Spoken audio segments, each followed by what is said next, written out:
তাকিয়ে আছি। তুমি সোফায় শুলে কেন? এখানে আসো। তোমার সাথে শুতে যাব আমি। চুপচাপ ঘুমিয়ে পড়ো, কাল থেকে অন্য রুমে শোবে। কেন অন্য রুমে শুবো? আমি এখান থেকে কোথাও যাব না, আর তুমিও আমার সাথে ঘুমাবে। বলে উঠে গিয়ে দাঁড়ালাম আদির সামনে। কি হলো, আসো, খাটে আসো। তুমি আমার হাজবেন্ড, তোমাকে আমার সাথেই ঘুমাতে হবে, ভালো না বাসলেও। আদি আমার কথা কানে না নিয়ে চোখ বুজে শুয়ে পড়লো। আমি নীরবভাবে তাকিয়ে দেখছি কি করা যায়। বাথরুমে গিয়ে পানি এনে আদির শরীরে ঢেলে দিলাম। হঠাৎ এমন হওয়ায় চিৎকার করে উঠে দাঁড়ালো। আমি তো হেসেই শেষ। আমার হাসি দেখে রেগে তাকিয়ে, এটা কি করলে তুমি? আমি এখন ঘুমাবো কোথায়? অন্য রুমও অপরিষ্কার যে, সেখানে যাব? তোমার জন্য এগুলো হয়েছে। তুমি নিচে শোবে আর আমি খাটে। কথাটা বলে খাটে শুয়ে পড়লো। আমিও খাটের দিকে এগিয়ে গেলাম। একদম খাটে আসবে না, নিচে অথবা ভেজা সোফায় শুয়ে পড়ো। তুমি নষ্ট করেছো, এখন তুমি কাজ করো। আমি আদির কথা কানে না তুলে খাটে শুয়ে পড়লাম। আমাকে শুতে দেখে আদি উঠতে লাগলো। আমি ওর হাত টেনে ধরে রাখলাম। প্লিজ আদি, যেও না। আমার না খুব খারাপ লাগছে, সত্যি অনেক খারাপ লাগছে। তুমি আমাকে ধোকা দেবে আমি এখনো বিশ্বাস করিনি। এগুলো সব মিথ্যা, তাই না? বলো বলো না, সব মিথ্যে। তুমি আমাকেই ভালোবাসো। সব সত্যি মেঘনা, আমি সত্যি তোমাকে ভালোবাসি না। কখনো না, তুমি আমাকে ঠকাতে পারো না। আমি তোমার জন্য পরিবারের সবার বিরুদ্ধে গিয়েছি। কেন এমন করলে? ভালো না বাসলে কেন ঠকালে? বলো প্লিজ। বলবো, কিন্তু এখন না। এখন বলো প্লিজ, কি এমন কারণ যার জন্য আমার জীবনটা নষ্ট করে দিলে? তোমাকে কথা দিতে হবে একটা। কি কথা? আমি সব দিতে রাজি, তবুও বলো, আমার কি অপরাধ যার জন্য আমাকে এভাবে ঠকালে? এখন আমি কিছু বলবো না মেঘনা।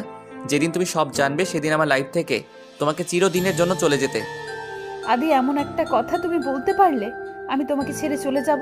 এটা কখনো না। তোমাকে ছাড়া আমি থাকতে পারবো না। প্লিজ অন্য কিছু বলো। আর আমি কোথায় যাব বলো? বাড়িতে কেউ আমাকে উঠতে দেবে না। এখন তুমি ছাড়া আর কে আছে আমার? তাহলে আমি কিছু বলতেও পারবো না। যেদিন যেতে পারবে সেদিন শুনতে এসো। কথাটা বলে উঠতে লাগলো। আমার খুব ঘুম পাচ্ছে আদি, আমি একটু ঘুমাতে চাই। এত শখ আমি নিতে পারছি না, তোমার বুকে একটু ঘুমাতে চাই।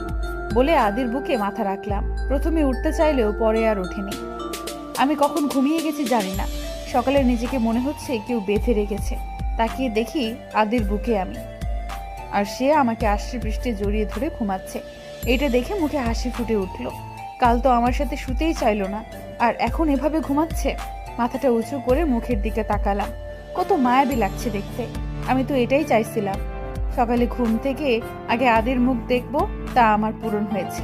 কিন্তু কি কারণ আছে যার জন্য আমার সাথে আদি এমন করছে? আমাকে জানতেই হবে। কিছুক্ষণ আদির মুখের দিকে তাকিয়ে থেকে ওর কপালে একটা কিস করলাম। সাথে সাথে মনে হলো ভূমিকম্প হলো, আর আমি খাট থেকে নিচে পড়ে গেলাম। কি হলো কিছুই বুঝতে পারলাম না। উফ, মাজায় ব্যথা পেয়েছি। উপরে তাকিয়ে দেখি আদি আমার দিকে আগুন চোখে তাকিয়ে আছে। হঠাৎ তো রাগের কি হলো বুঝলাম না। আমি অবাক নয়নে তাকিয়ে আছি আদির দিকে, রাগ মিশ্রিত চোখে তাকিয়ে আছি। কি হয়েছে আদি? তুমি আমাকে এভাবে ধাক্কা দিলে কেন? তো ধাক্কা দেবো না, আদর করবো না কি কোলে বসিয়ে? তোমার সাহস কি করে হলো আমাকে টাচ করার?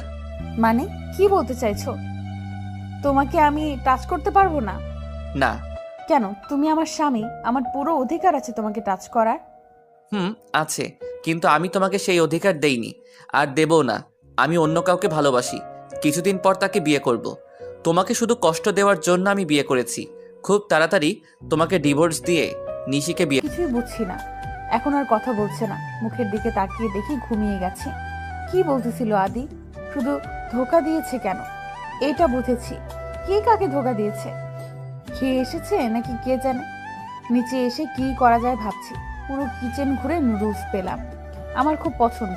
আম্মু যখন রান্না করতো আমি দাঁড়িয়ে থাকতাম আম্মুর পাশে, কারণ ভাইয়াও নুডলস খাওয়া পছন্দ, তাই দুজনে ঝগড়া করতাম। আম্মুর রান্না মনে করে নুডলস রাঁধলাম। একটু খেয়ে দেখলাম ভালো হয়েছে, খাওয়া যাবে। প্লেটে করে রুমে এসে দেখলাম এখনো শুয়ে আছে আদি। আমি কাছে গিয়ে কয়েকবার ডাকলাম, কোনো সাড়া শব্দ নেই। হাত দিয়ে ধাক্কা দিলাম। এ কি, শরীরটা তো গরম। ভালো করে মাথায় ঘাড়ে হাত দিয়ে দেখি প্রচন্ড গরম। তার মানে আদির জ্বর এসেছে।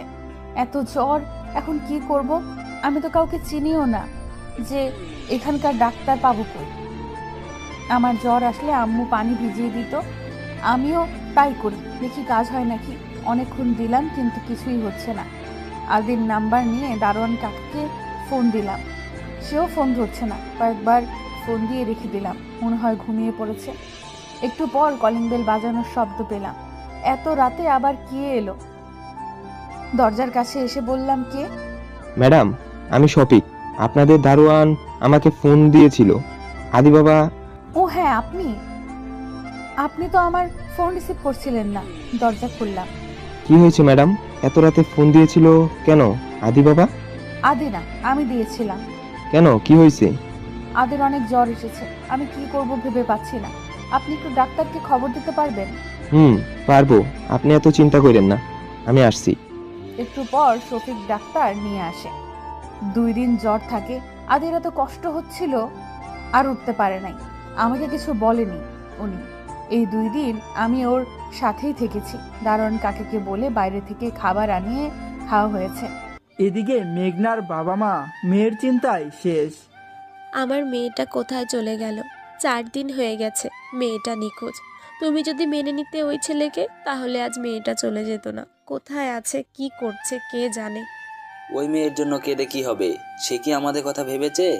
নিজের জন্য আমাদেরকে পর করে অন্য এক ছেলের হাত ধরে চলে গেছে। ওই মেয়ের জন্য আর কাঁদবে না। তুমি বুঝবে না। মায়ের মন। মেয়ে শত খারাপ হলেও মা কখনো তাকে ভুলতে পারে না। আমিও পারবো না। তুমি আমার মেয়েকে ফিরিয়ে দাও। যার সাথে খুশি তার সাথেই থাক, মেনে নাও। 2 দিন তো কম খুঁজলাম না, আর ওর নাম মুখে আনবে না। বলেই উঠে চলে।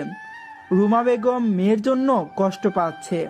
মায়েরা এমনই হয়, সন্তান শত ভুল করলেও ক্ষমা করে দেয়। মেঘনার ভাই অফিস থেকে সোজা চলে গেছে বন্ধুদের সাথে আড্ডাখানায়। কিরে মেঘ, তুই এখানে কেন? বন্ধু ছাড়া তো আসিস